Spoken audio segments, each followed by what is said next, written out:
A man walks into a store and sees the shoe. Perfect black leather, clean shine, heavy box, famous logo stamped inside. The insole, the sales associate says words like tradition, craftsmanship, heritage, Italian-inspired, executive, timeless. He pays $200. Maybe 400, maybe over 1,000. For the first week, the shoes look expensive. Then real life starts. The sole begins to separate at the edge. The leather creases in sharp, ugly lines instead of soft waves.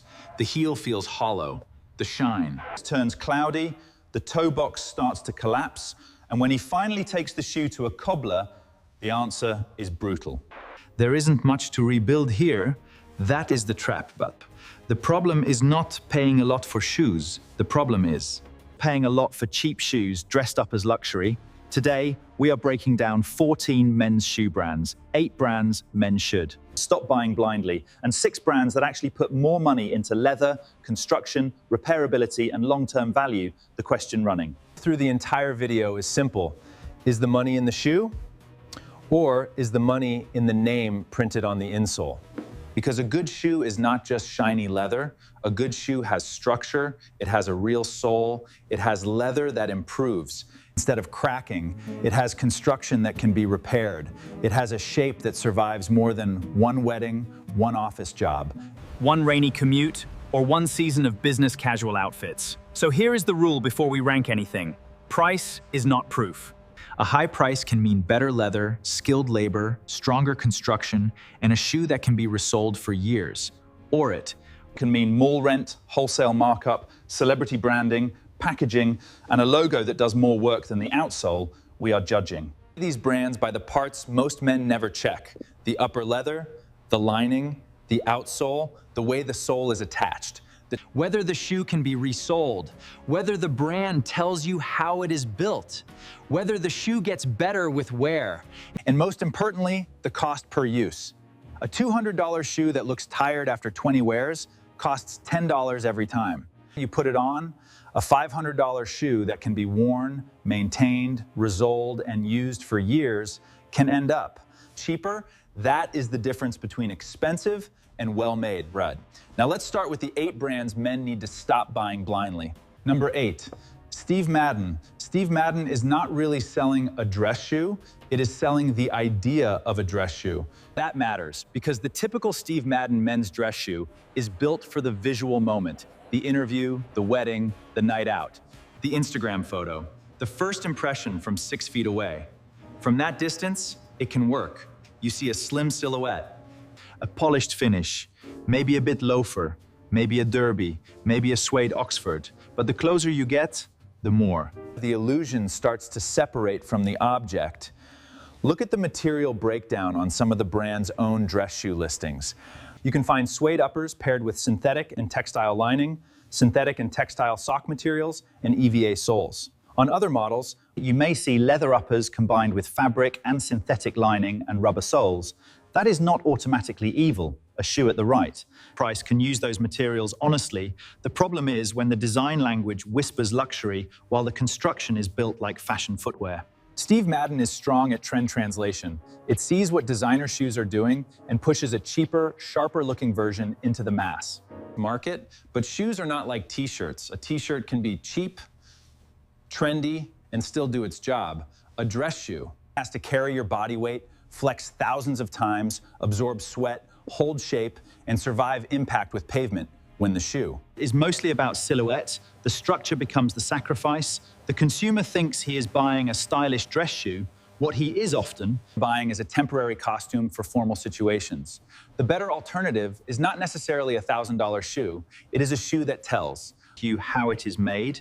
At the same general first serious shoe level, you are better off saving for something from Thursday, Meermin, or Allen Edmonds on sale, because those brands actually talk about construction, welt, leather, and repairability. Steve Madden wins. The mirror test, it often loses the cobbler test, and the cobbler test is the one that matters. But number 7, Aldo. Aldo is what happens when a shoe is designed for the shopping mall first and the foot second. The store looks clean. Shoes look modern, the price feels accessible but not dirt cheap. And that is the dangerous middle, because you do not feel like you are buying junk, You feel like you are making a reasonable adult purchase, but many Aldo dress styles are not built around. The things that make a shoe age well, on Aldo's own product pages, you can find Oxfords listed with smooth synthetic material and rubber soles, or nubuck synthetic material with rubber soles. Read that again, synthetic, not full grain leather, not calfskin. Not a welted sole, not a shoe that slowly molds, darkens, creases, and develops character.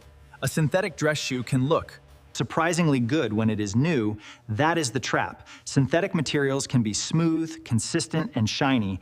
They do not have scars, they do not have pores, they do not have the natural irregularity of real hide, so under bright retail lighting, they can Look cleaner than leather, but leather ages, synthetic material mostly deteriorates, it creases in a dead way, it traps heat.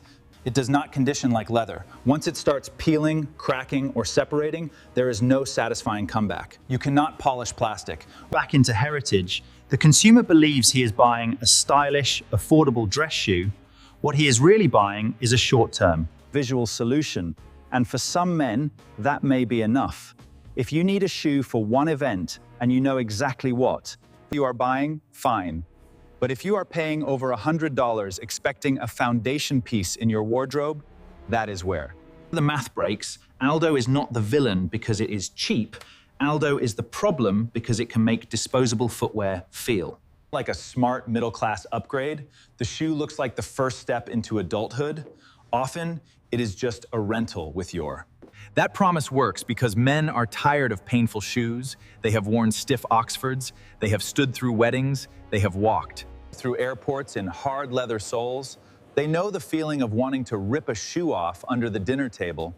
So when Kenneth Cole says comfort, cushioning, gel pods, moisture-wicking lining, and flexible support, it sounds like innovation. And to be fair, some of that comfort can be real. One Kenneth Cole dress lace-up is listed with a leather upper, rubber/synthetic sole, triple. Layer cushioning, molded arch support, gel pods, and moisture-wicking lining. That is not useless, that is comfortable, but comfort on. day one is not the same as quality on year 3. This is where men get tricked. A soft footbed makes a shoe feel expensive in the store, but a real dress shoe is not judged by the first 10 steps on carpet, it is judged by What happens after the foam compresses? Cheap cushioning feels amazing early because it gives you instant softness, then it packs down, the support. changes, the shoe loses its original feel, and because the sole construction is not built around long-term rebuilding, the whole product becomes a countdown. A traditional leather insole and cork bed may feel firmer at first, but over time, they mold to your foot. A foam comfort system often does the opposite. It feels good first, then it declines.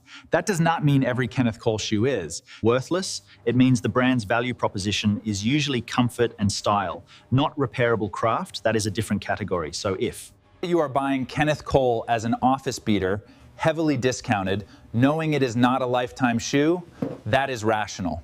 But if you are buying it as your nice shoes, you are probably overpaying for comfort technology that will not age like leather, cork, and a proper sole. The lesson is simple. Soft is not the same as well made. Sometimes soft is just the beginning of collapse.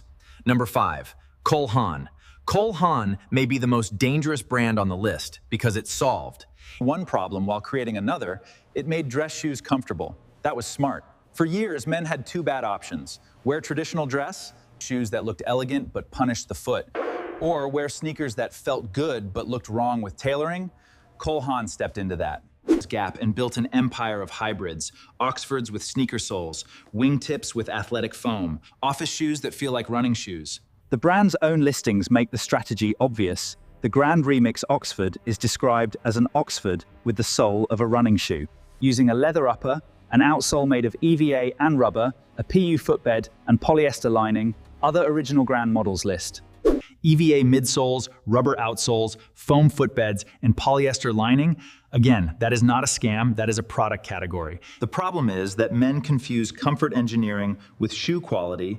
Cole Haan is not usually competing with Northampton shoemakers. It is competing with the idea that your office shoe should feel like a sneaker. And for some jobs, that makes sense. If you walk all day, commute hard, and do not care about resoling, Cole Haan can be useful, but the shoe does not age like a classic dress shoe. The foam sole gets dirty, the athletic bottom dates the design, the shape can look casual, faster than expected, and when the midsole is tired, you are not rebuilding it the way you rebuild a welted shoe. You bought a comfort product, not a long-term dress shoe. The consumer believes he is buying modern luxury. What he is often buying is a sneaker wearing a blazer. That is fine at the airport.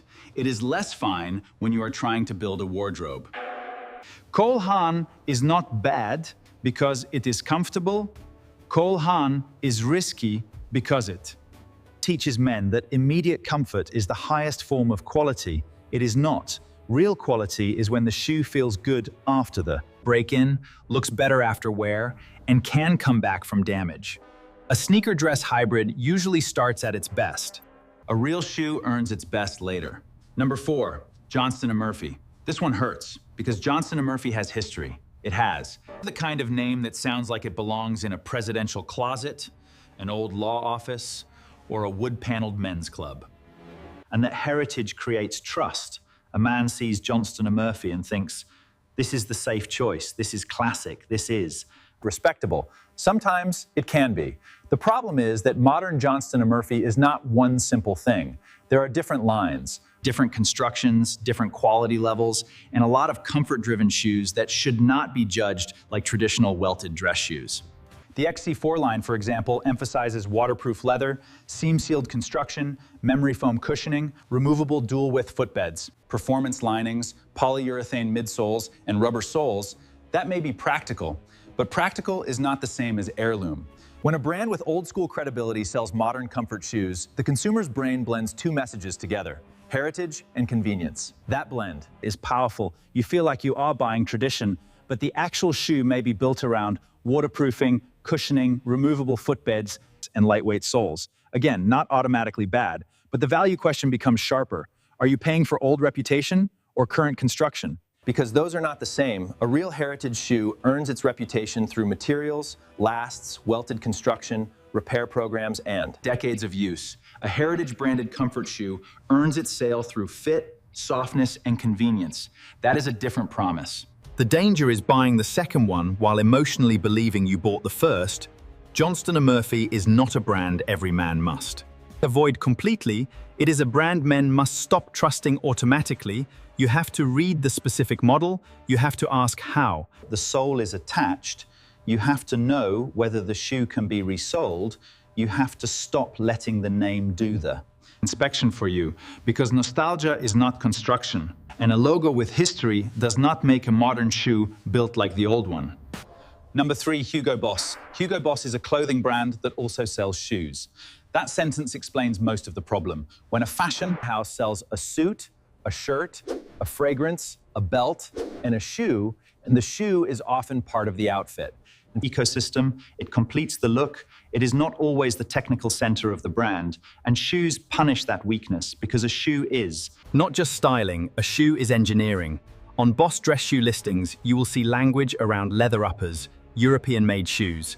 Comfort insoles, durable rubber outsoles, smooth leather, distinctive details, and formal looks. That sounds refined, but notice what is often missing from the average fashion brand shoe conversation: the welt, the insole structure, the leather grade, the tannery, the ability to resole, repair path, the construction method, the real reason to pay premium money.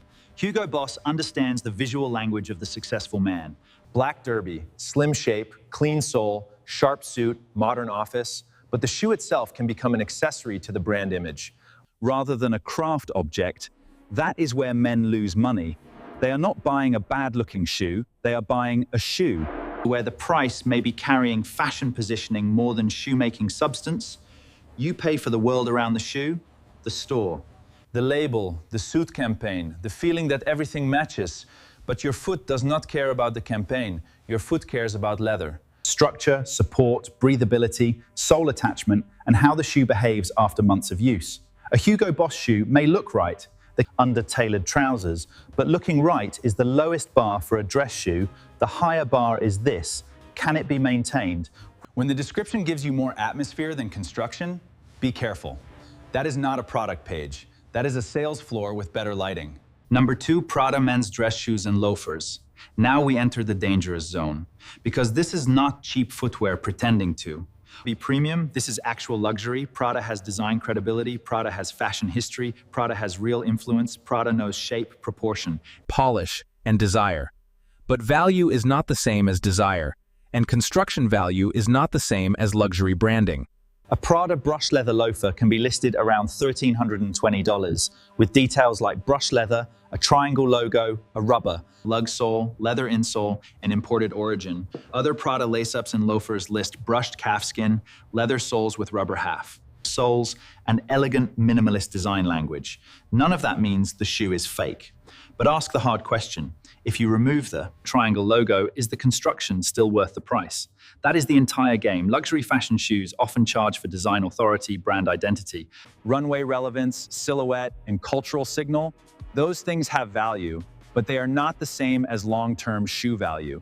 A Prada loafer may make an outfit look more current, it may photograph beautifully, it may have the exact chunky shape that's cheaper brands copy for the next 5 years. But if your priority is leather quality per dollar, repairability per dollar, or years of wear per dollar, Prada becomes much harder to justify. You are paying for Prada's eye, not necessarily for the most rational shoe build. That price, that is the distinction men need to understand. Fashion luxury is not always pretending to be shoemaking luxury. Sometimes it is honestly selling fashion. The mistake is yours when you buy fashion and expect cobbler logic. A Prada shoe can be beautiful, it can be influential, it can be desirable, but it is not where a value-focused buyer should put his first $1,000 into footwear. At that price, you can enter Carmina, Crockett Jones, or even certain higher-end welted makers where the money is visibly inside the shoe. With Prada, much of the money is around the shoe. The logo is not decoration. The logo is part of the product, and that is exactly why the value math gets dangerous. Number 1, Gucci Loafers. This is the most complicated brand to criticize because the Gucci horsebit loafer is not just a shoe, it is an icon. It has a real history. It has a recognizable design. It changed the way men think about loafers. It carries cultural weight. The current men's horsebit 1953 loafer is listed by Gucci with black leather, gold-toned horsebit hardware, leather sole, made in Italy origin, and a price around $190 in the US. That is a serious shoe, but serious does not automatically mean good value. Here is the problem: the Gucci loafer is so iconic that men stop evaluating it as footwear. They evaluate it as membership. They want the shape, they want the bit, they want the signal, they want the quiet flex version of luxury, and because the design is historically important, the brain forgives the price. But from a pure construction per dollar point of view, the question becomes uncomfortable. Are you buying one of the best built loafers for the P? Money? Or are you buying the most recognizable loafer for the money? Those are two very different purchases. The Gucci horsebit may be worth it for a man who understands exactly what he is paying for: an icon, a design language, a luxury signal, a specific cultural reference. It for a man who understands exactly what he is paying for: an icon, a design language, a luxury signal, a specific cultural reference. But it is not the smartest first purchase for the man who only owns 1 or 2 pairs of good shoes. That man needs durability, versatility, repairability, and cost per wear. He needs a shoe that works hard before it speaks loudly. The Gucci loafer speaks immediately. That is its power. But that is also the trap, because once a shoe becomes a status symbol, the construction no longer has to carry the full price, the symbol carries it, and that is the entire problem with the expensive shoe. The construction no longer has to carry the full price, the symbol carries it, and that is the entire problem with the expensive shoe market. At the bottom, men get tricked by shine. In the middle, they get tricked by comfort. At the top, that would be lazy. The real pattern is more subtle. The product often looks better than it is built. The leather looks cleaner than. It will age. The sole looks dressy but is not designed for real rebuilding. The comfort feels impressive at first because foam is doing the work. The words heritage, artisan, premium, designer, and refined appear before any serious construction details. The stitching may be decorative. The sole may be glued, the heel may be lightweight and hollow, the leather may be corrected, coated, synthetic, or so heavily finished that you are not really seeing the hide anymore, and the price may be inflated by the least durable parts of the business. The retail stores, marketing, fashion positioning, licensing, brand heat, wholesale margins, that is why the most important question is not, does this shoe look expensive? The question is, what happens when it gets old? A bad shoe gets old by falling apart. A good shoe Gets old by becoming yours. That is the pivot, because not every expensive shoe is a trap. Some expensive shoes are expensive for the right reasons. Better leather costs more. A real last costs money to develop. Goodyear welt construction takes more steps. A leather insole costs more than foam. A cork filler takes time to mold. A resolable shoe requires a different architecture from the beginning. Skilled finishing is labor. Quality control is labor. And if the shoe can be repaired, the brand is designing against its own replacement sale. That is rare. A disposable brand wants you back because the old shoe died. A repairable brand wants you back because the old shoe survived. That is a completely different business model. So now let's move to the 6 brands that actually deserve your attention. Not because every model is perfect, not because marketing disappears, but because these brands put more of the money where your foot can feel. Where your cobbler can see it and where time can prove it. Number 6, Thursday boots. Thursday is the entry point. We're not the final boss. That distinction matters. Thursday is not trying to be the most traditional British shoemaker in the world. It is not trying to beat hand-grade luxury brands at finishing. It is not pretending to be rare old-world art. Its value is simpler. It gives men a way into better construction without making the price terrifying. The Captain boot, for example, is listed with. It is simpler. It gives men a way into better construction without making the price terrifying. The Captain boot, for example, is listed with Goodyear welt construction, a resolable build, leather upper, cork bed midsoles, glove leather lining, waxed cotton. Laces and studded rubber outsoles. That is the kind of detail you want to see. Not just premium, not just crafted. Actual parts, Goodyear welt, cork, leather lining, resolable. Those words change the value equation. Thursday answers the problem created by brands like Steve Madden and Aldo. Instead of giving you a shoe that only looks like a grown-up purchase, it gives you construction. The patterns are modern and accessible rather than deeply refined. Some leather choices are more casual than dressy. But for a man buying his first serious boot, Thursday teaches the right lesson. A shoe should not just be worn until it dies. It should be maintained. It should break in. It should develop. It should have a second life after the first sole is gone. Thursday is valuable because it moves men away from disposable fashion footwear and toward repairable footwear. It is the bridge. And for many men, that bridge is exactly what they need. Number 5, Meermin. Meermin is the brand you look at when you want real dress shoe construction without immediately entering. Luxury pricing, the pitch is aggressive. Goodyear welted shoes at radical value. That is not just a slogan, the brand's own. Site centers the offer around quality Goodyear welted shoes and boots made to last, and its classic collection is specifically presented as Goodyear. Welted footwear designed to stand the test of time. This matters because Meermin attacks the biggest lie in entry-level dress shoes. The lie that a man has to choose between cheap glued shoes and extremely expensive handmade shoes. There is a middle Meermin lives in. That middle, the leather may not always be as supple as higher-end European makers. Break-in can be firmer, quality control can vary, more than with brands costing much more, but the core value is real. You are getting shoes designed around a construction method that can be resoled. You are getting classic silhouettes, you are getting loafers, Oxfords, derbies, boots, and shell cordovan options that teach a man what real shoe categories look like. Meermin is the alternative to buying 3 pairs of mediocre mall shoes instead of black glued shoes, brown glued shoes, and a pair of shiny loafers that wrinkle badly. You buy fewer pairs that have actual structure. The best Meermin purchase is not about flexing, it is about education. You learn what a welt looks like, you learn what stiff leather becomes after break-in, you learn how a shoe changes after polish, you learn why a resole matters, and once you learn that, it becomes harder to go back. Meermin's biggest strength is not that it is perfect, its biggest strength is that it resets your expectations. After Meermin, vague words like premium materials start to feel weak. You want construction, you want details, you want proof. That is how smart buyers are made. Number 4, Allen Edmonds. Allen Edmonds is one of the most important brands for American men because it makes repairability easy to understand. The brand is not just selling shoes, it is selling the idea that a shoe can stay.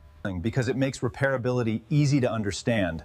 The brand is not just selling shoes, it is selling the idea that a shoe can stay. In your life, Allen Edmonds highlights its 360-degree Goodyear bench welt and connects that construction directly to its recrafting program, where shoes can Be refurbished instead of discarded. The brand also states that its standard recrafting replaces heels, outsoles, and welts, then refinishes the uppers. That is the difference. A disposable shoe dies from the bottom up. An Allen Edmonds dress shoe, at least in the classic welted lines, is designed so the bottom can be renewed while the upper keeps living. That changes the cost per wear. This is the brand that answers Johnston. Murphy nostalgia. If you want American business shoe tradition, do not buy only the name that feels traditional. Buy the construction that acts traditional. Allen Edmonds has had debates around quality over the years. Not every model deserves the same praise. Some modern casual lines are not the same. Thing as the classic welted shoes, but the core models still matter. Park Avenue, Fifth Avenue, Strand, McAllister. The kind of shoes that can sit under a suit, under dress trousers, under a wedding outfit, under a serious office wardrobe. They are not the sleekest shoes in the world. They are not the most fashion forward. But that is part of the point. Buy the right line, on sale, in the right size, and treat it as a long-term object. That means shoe trees. Conditioner, polish, rotation, recrafting when the time comes. If you do that, the shoe becomes cheaper every year. That is what real Value looks like, not low price, long life. Number 3, Grant Stone. Grant Stone is for the man who has started reading product. Pages like evidence, because the brand gives you evidence. Grant Stone states that Goodyear welt footwear is in its DNA and its product. Pages list details that shoe people care about. Goodyear welt construction, Italian calf, full-grain kip leather lining, vegetable tan leather insoles, welts and outsoles, cork filler, steel shank, full-grain leather heel counters, and leather outsoles. That is what transparency sounds like.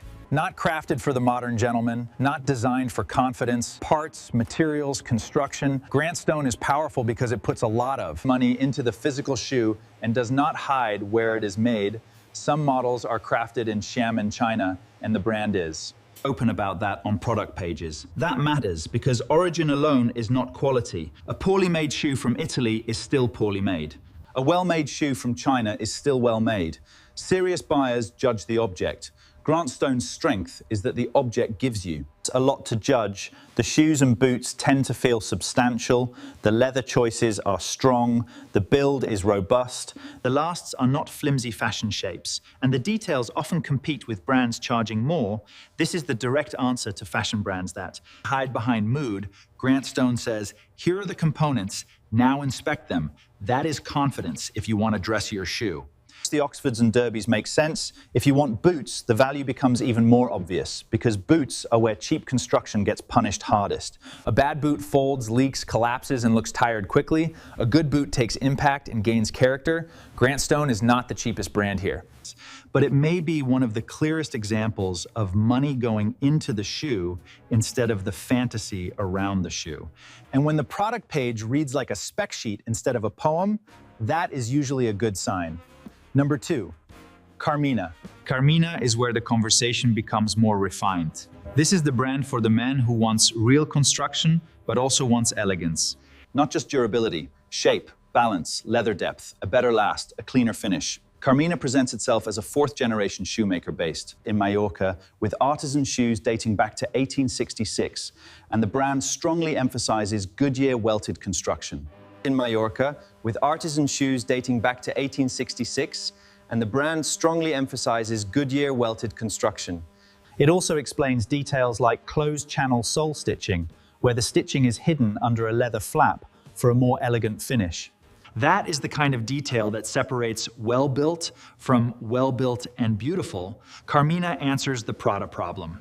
If you are ready to spend serious money on elegant shoes, ask yourself what kind of elegance you want. Do you want fashion house elegance or shoemaker elegance? Fashion house elegance is about silhouette and cultural signal. Shoemaker elegance is about proportion, leather, last shape, construction, finishing.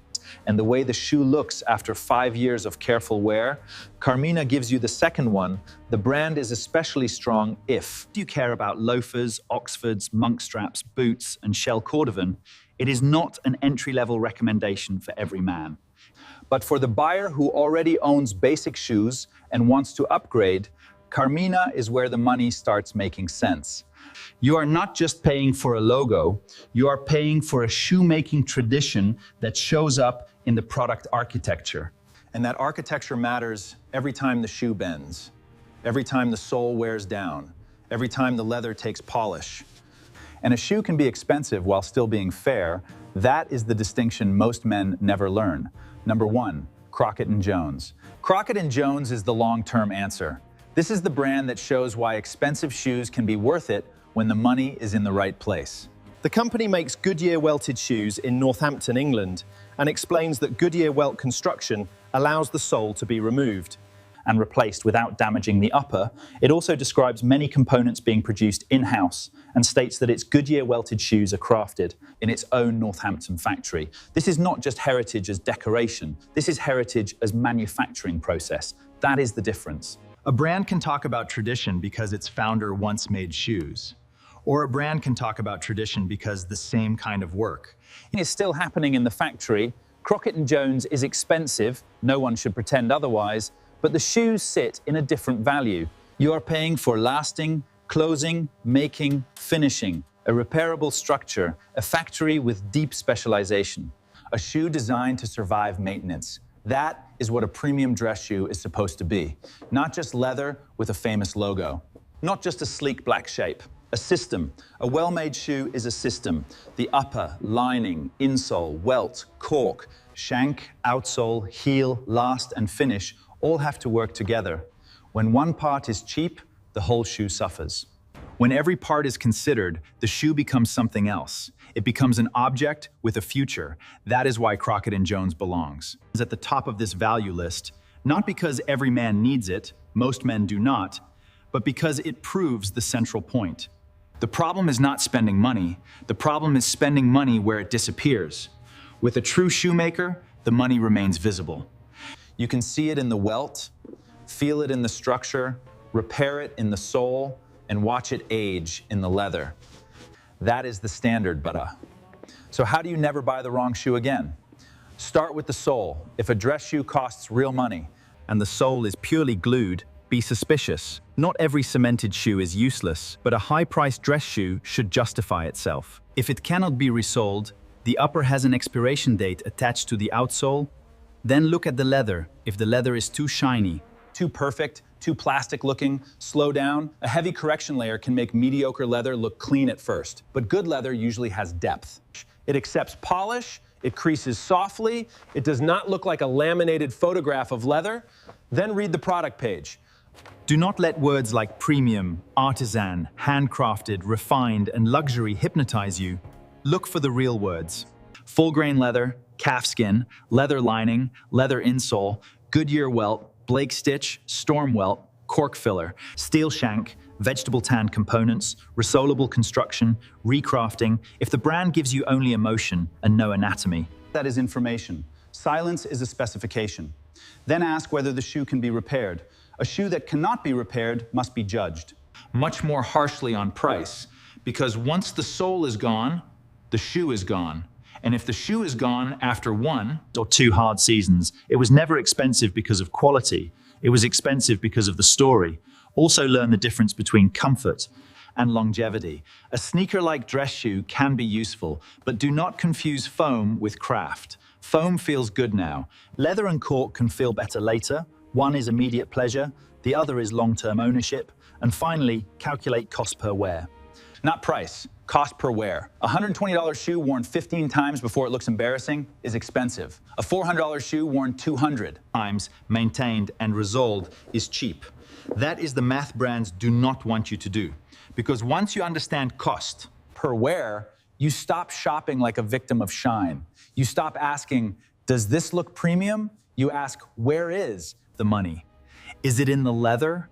Is it in the construction? Is it in the sole? Is it in repairability? Is it in the last? Is it in the factory? Or is it in the logo, the lighting, the box, the campaign? And the story you tell yourself at checkout? That is the entire game. A cheap shoe dressed up as luxury wants you to look fast. A well-made shoe rewards you for looking closely, Brene. The next time you pick up a pair of men's shoes, turn it over. Touch the sole, read the materials, look inside, ask how it is built, ask what happens after the first year.